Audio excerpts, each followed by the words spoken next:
अस्सलामुअलैकुम दोस्तों, मैं हूं राव कमर रिजवान और आप देख रहे हैं मेरा यूट्यूब चैनल। 40 दिन की थी जब मेरी जिंदगी की अजब कहानी की इब्तदा हुई थी। घर में जहां खूब से खूब तर खुशहाली का पौधा तनावर दरख्त बन रहा था, मेरे वजूद की आमद को खुशबख्ती ख्याल किया जा रहा था। बेशक घर में खुशहाली थी, मगर मेरे नसीब में ना थी। घर के सभी अफराद खुश मिजाज थे, ताहम मेरे साथ उनका रवैया रोज बरोज अजीब होता जा रहा था। मैं अभी बच्ची थी, कुछ समझ ना पाती। अम्मी अब्बू खरीदारी को जाते तो अमारा और सलमा को साथ ले जाते, जबकि मुझको छोटे भाई फरहान के साथ घर छोड़ जाते। मैं समझती कि यही मेरी ड्यूटी है, अपने वालिदैन से कोई शिकायत न करती। मुझे नाज बरदारियों की आदत ही ना डाली गई थी, इसलिए किसी बात पर भी जिद ना करती थी। एक बार ईद की खरीदारी को मेरे तीनों बहन भाई गए, मगर वालिदैन मुझको साथ ना लेकर गए कि घर के तमाम कामों का बोझ मेरे कंधों पर था। वो सब अपनी अपनी पसंद की चीज़ें लेकर खुश खुश घर वापस आए, मगर मेरे लिए कुछ नहीं था। मेरी आंखों में आंसू आ गए। मेरा ख्याल था कि मुझको गले लगाकर पूछेंगे कि तुम क्यों रो रही हो, मगर उन्होंने ना पूछा, बल्कि अम्मी बोली, रूमी तू यहाँ खड़ी क्या कर रही है? हम थक कर आए हैं, हमारे लिए चाय बना कर ला। अब मैं खासी सयानी हो चुकी थी। पहली बार एहसास हुआ कि अम्मी अब्बू मुझसे इतना प्यार नहीं करते जितना वो अपने दीगर तीनों बच्चों से करते हैं। अजीब बात ये कि मैं अपने बाप से ज्यादा माँ से डरती थी कि वो मुझको कभी कभी बहुत बुरी तरह डांट देती थी। सबसे बड़ा सितम जो हुआ वो ये कि मुझको स्कूल ना भेजा गया। शुरू में इतना एहसास ना था। जूं जूं शऊर की सीढ़ियां चढ़ती गई, मेरा सामना तन्हाई के आसेब से होने लगा। तब पड़ोसन खाला मुझको पढ़ाने आने लगी, तो भी तन्हाई का भूत दूर ना हुआ।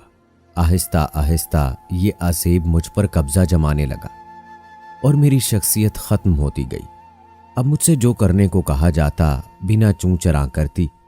कोई सवाल किए बगैर मैंने बोलना तक छोड़ दिया। लगता था आहिस्ता आहिस्ता जिंदगी से दूर हो रही हूं। मेरी संजीदगी, मेरी गंभीर खामोशी का भी किसी ने नोटिस ना लिया। माँ बाप के होते हुए मैं यतीमों जैसी हो गई थी। वालिदैन की मोहब्बत का मुझको कोई तजर्बा ना था। तन्हाई की इस कदर आदी हो गई कि घर वाले चले जाते तो भी अपने काम काज में मशगूल रहती। एक रोज जब घर के सब अफराद कहीं गए हुए थे, मैं अकेली थी। दरवाजे पर दस्तक हुई। पड़ोस से खाला आई थी। मैंने उनको कमरे में बैठा दिया। बताया कि अम्मी अब्बू और तीनों बच्चे खरीदारी को बाजार गए हुए हैं और तुमको वो घर के कामकाज के लिए छोड़ गए हैं। कोई बात नहीं खाला, मेरे छोटे बहन भाई बाहर जाने से खुश होते हैं, उनमें मुझ में कोई फर्क तो नहीं। वो खुश हैं तो मैं खुश हूं।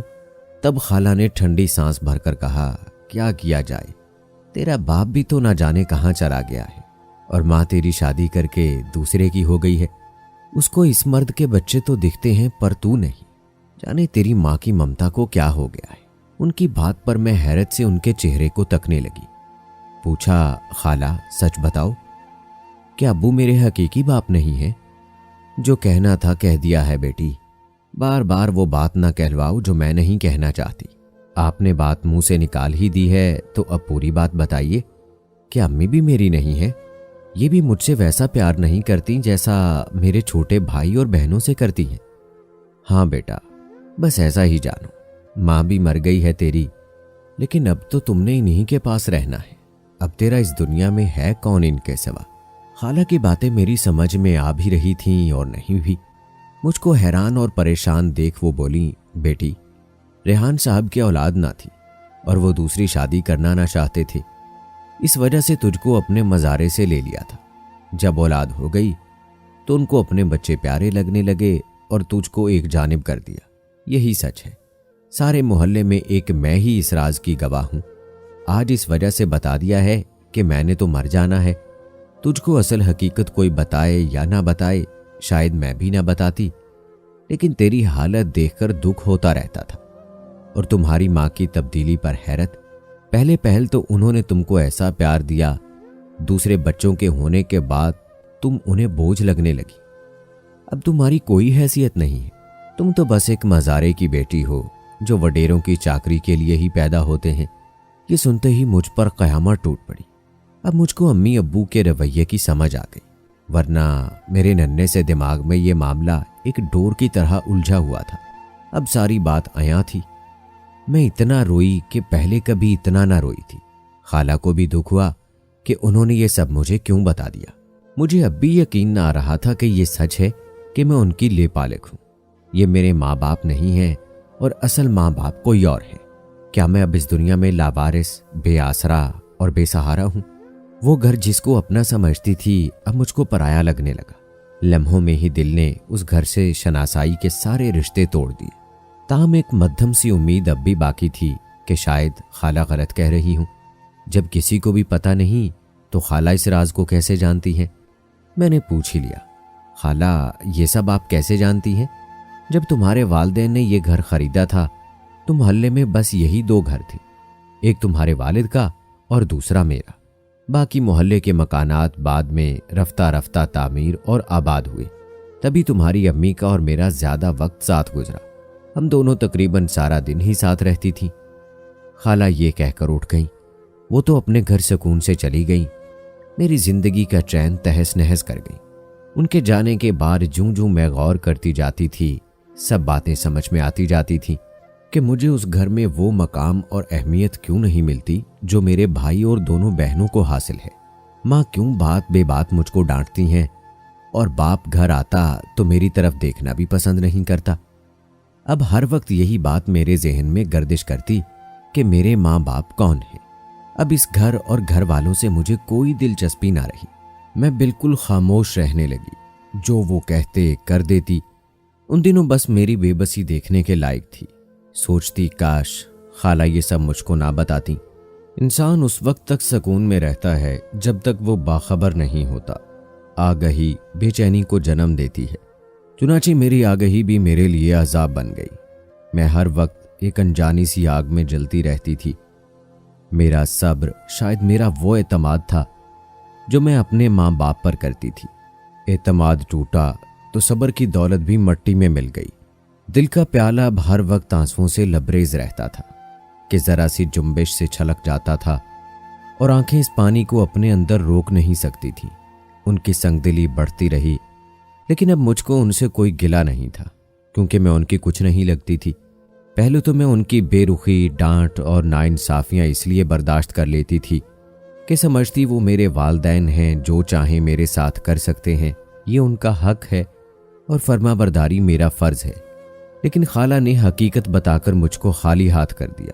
क्या जुल्म सहना और कुछ ना कहना मेरी तकदीर है?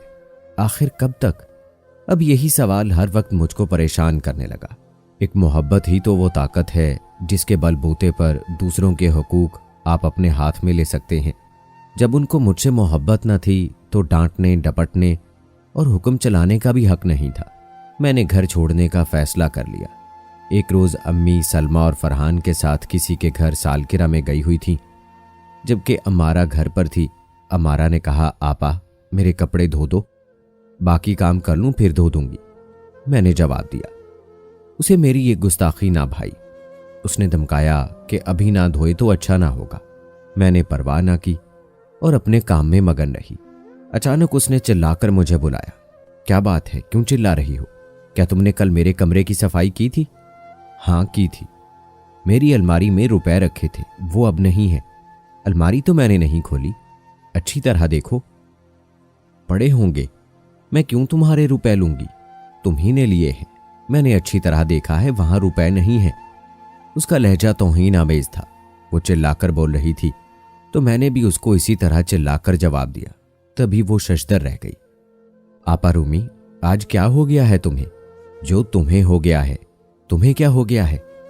मैं तो रोज ही ऐसे बोलती हूं, तो मैं भी रोज अब तुम्हारे साथ वैसा ही बोलूंगी जैसा तुम बोलोगी। मैंने कहा, बात को घुमाओ मत, मेरे रुपए वापस करो वरना अम्मी से मार पड़वाऊंगी। यूं हमारी ये लड़ाई शिद्दत पकड़ गई। उसने गुलदान उठाकर मुझ पर फेंका जो मेरी टांग पर लगा, तो मैंने पास पड़ा वजनी ताला उठाकर उसको दे मारा। वो उसके माथे पर लगा और खून बहने लगा। खून बहता देखकर मैं डर गई। वो तो बिस्तर पर गिर गई। मुझे लगा कि बेहोश हो गई है। मैंने पुकारा, उसने कोई जवाब ना दिया। खून बदस्तूर बह रहा था। मुझे अपना अंजाम बुरा नजर आने लगा। मैं दरवाजे की तरफ भागी और घर से निकलकर सरपट दौड़ने लगी। मुझे मालूम न था किस सिमत भाग रही हूं। मेरी अब कोई मंजिल न थी। उस वक्त मेरी उम्र 15 साल थी। इस उम्र में भागती हुई मैं बहुत अजीब लग रही थी। लोग हैरत से मुझको सड़क पर भागता हुआ देख रहे थे, लेकिन किसी ने रोककर यह ना पूछा कि मैं क्यों भाग रही हूं। काफी दूर तक भागते भागते जाने मैं किस जगह पहुंच गई थी। शाम हो रही थी और खौफ अभी तक मुझ पर सवार था। सच है, खौफ इंसान से ऐसे ऐसे काम करवा देता है जिनको सरंजाम देने के लिए आम हालात में तो हिम्मत साथ नहीं देती। उसी मकाम पर खौफ हिम्मत बन जाता है। बिलाखिर पैरों ने जवाब दे दिया और मैं गली में बने हुए मकान के साए में खड़ी हो गई। तभी उस मकान से एक औरत बाहर निकली और मुझे सहमा खड़ा देखकर रुक गई। करीब आकर बोली, लड़की, यहां ऐसे क्यों खड़ी हो? किस घर जाना है? किसी के घर नहीं जाना है। मैं वैसे ही घर से निकली थी, दूर आ गई तो रास्ता भूल गई। शाम हो रही है, क्या सोचकर वैसे ही घर से निकली थी और अब रास्ता भूल गई हो? लड़कियों का इस तरह अजनबी जगहों की तरफ निकल पड़ना अच्छा नहीं होता बेटी। चलो आओ, मैं तुमको छोड़ आती हूं। कहाँ तुमने जाना है? काफी अरसे बाद किसी ने इतने प्यार से बात की तो आंखों में आंसू भर आए। बहन से लड़ाई हो गई, उसके माथे से खून निकल आया तो मैं डर से घर से निकल गई कि अम्मी अब्बू आएंगे तो मुझे मार पड़ जाएगी। बहन भाई किस घर में नहीं लड़ते, ये तो मामूल की बात है। अच्छा आओ मेरे घर, पानी पी लो, जरा हौसला बनाओगी तो तुमको मैं खुद तुम्हारे घर छोड़ आऊंगी। वो बाजू से थाम कर मुझको अपने घर के अंदर ले आई। कुछ देर दिलासा दिया, चाय इसरार करके पिलाई, फिर बोली, देखो रात होने वाली है, मुझे सच सच बता दो कि क्या मामला है। तुम्हारा घर कहाँ है? मेरा कोई घर नहीं है। ये कहकर मैं रोने लगी। बेटी, कोई छत तो ऐसी होगी जिसकी पनाह में तुमने जिंदगी का इतना अरसा गुजारा है। मैंने हर बात उनको सच सच बताकर कहा कि आप मुझे रख लें, मैं अब लौटकर घर न जाऊंगी। अच्छा ठीक है, तुम यहां रहो जब तक रहना चाहती हो। जब कहोगी तुमको तुम्हारे वालिदैन के पास पहुंचा दूंगी। मैं उनके घर रहने लगी। उन्होंने इतने प्यार से रखा कि जब कहती कि अब अपने घर जाने को राजी हो जाओ तो मैं रोने लगती। ये 2 मियाँ बीवी ही थे। एक उनका बेटा था जो कमाने को सऊदी अरेबिया गया हुआ था। अब मैं उनसे और वो मुझसे मानूस हो गए थे। मैं बचपन से घर के कामकाज की आदी थी। आंटी के घर का सारा काम संभाल लिया। उनको बहुत आराम मिला और वो मुझसे प्यार करने लगी। शौहर से कहा, बच्ची यहीं रहना चाहती है तो रहने दे, हमको क्या परेशानी दे रही है, उल्टा आराम ही देती है। मैं यहाँ बहुत सुखी थी, कोई डर था और ना खौफ। अलबत्ता जब वो अपने बेटे के आने की बात करती मैं डर जाती, क्योंकि पहले लोगों ने भी इस वक्त तक मेरे साथ अच्छा बर्ताव किया था जब तक उनकी अपनी औलाद ना आ गई। उनके यहाँ अपने बच्चे हो गए तो उन्होंने मुझसे आंखें फेर ली। आंटी कुदसिया अपने बेटे के लिए बहुत उदास और परेशान होती तो उनकी परेशानी देखकर मेरा दिल चाहता कि काश उनका बेटा आ जाए, लेकिन खौफ अपनी जगह कायम था कि कहीं वो नफरत करने वाला इंसान ना हो, कहीं वो ही मुझको घर से ना निकाल दे। अगर ऐसा हुआ तो मैं कहाँ जाऊंगी। लेकिन मेरा ख्याल गलत था कि नवाज की वजह से मेरा प्यार जो आंटी और अंकल से मिला था छिन जाएगा। ऐसा ना हुआ। नवाज भी अपने वालिदैन की तरह एक रहम दिल और अच्छा इंसान था। वो मेरा ख्याल रखता था और धीमे लहजे में एहतियात से बात करता था। यकीनन ये उसके वालिदैन की तरबियत ही थी कि उसमें इतनी हया थी। पता नहीं कब नवाज ने मुझे पसंद किया। जब आंटी ने मुझसे बात की तो मैं हैरान रह गई। मैं तो आंटी के बेटे को दिल में बसाने की जसारत भी नहीं कर सकती थी। मुझे आंटी ने बहुत समझाया कि अपने वालिदैन का पता बता दो जिन्होंने तुमको पाला पोसा बड़ा किया। आखिर मैंने पता बता ही दिया। दोनों मेरे वालिदैन से मिले। जो बातें उन्होंने आपस में की वो तो मैं ना सुन सकी। बहरहाल वो खुश लौटे और कहा कि अल्लाह ताला ने हमारी अच्छी नीयत का सिला हमको दे दिया है, मुश्किल काम को आसान बना दिया है। हमने तुम्हारे वालिदैन को राजी कर लिया है, वो तुम्हारी शादी में शिरकत करेंगे। वो वाकई तुम्हारे घर से चले जाने पर बहुत परेशान थे। बड़ी सादगी से मेरी नवाज के साथ शादी हुई, क्योंकि आंटी और अंकल धूमधाम को पसंद न करते थे। अम्मी अब्बू भी आए, उन्होंने मुझे गले लगाया, मैंने उनको और उन्होंने मुझे माफ़ कर दिया। वाकई दुनिया में अच्छे लोगों की कमी नहीं और ये दुनिया उन्हीं के दम से कायम है। लेकिन मैं ये पैगाम ज़रूर दूंगी कि अगर कोई बेऔलादी की वजह से किसी को बेटा या बेटी बनाता है तो बाद में अपनी औलाद होने पर उसे भूल ना जाए, बल्कि जिसने उस वक्त जब वो बेऔलाद थे अपने हकीकी माँ बाप को छोड़कर उनको प्यार दिया, उनकी ज़िंदगी में रंग भरे, तो वो उसकी उस कुर्बानी को ना भूलें और अपनी हकीकी औलाद की ही तरह प्यार करें। आपका क्या कहना है दोस्तों इस बारे में? कमेंट बॉक्स में ज़रूर बताएं। मिलते हैं अगली वीडियो में, तब तक के लिए अल्लाह हाफिज़।